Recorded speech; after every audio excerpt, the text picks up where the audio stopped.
my firm foundation. Una good day oh. Today na the day 4 for our Christmas retreat. Today wetin we wan talk about na happiness for inside katakata, wetin oyibo people dey call joy in tribulation. People go dey ask themselves how person fit dey happy, how person fit dey smile for inside problem, how person go dey happy for inside katakata wey be say in dey face. Today for Nigeria, we don see am say many things dey happen. We don see am say people dey suffer. Even for people to eat once in a day na problem. And you come tell somebody say for this kind situation na make you come, make you dey smile or make you dey happy. E dey possible? But today I say make I come tell una say yes, e dey possible. And the only way wey be say e fit dey possible na when we put our back, when we rest our back for Jesus body. Say Jesus wey be say we dey wait for Christmas, wey we wan celebrate him birthday, say na him be the only person wey fit make us smile, wey fit make us wear laugh for inside katakata wey be say we dey face as human being.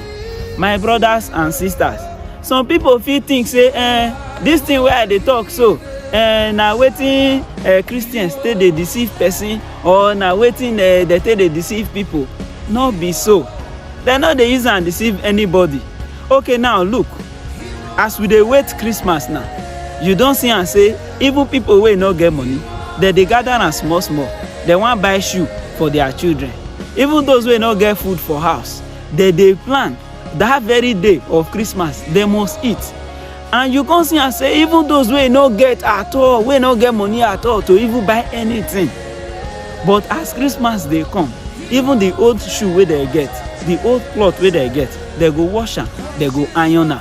Dem go even forget say dem dey pass through problem. Dem go forget say dem dey pass katakata. This one na one thing wey be say Jesus fit put for our face.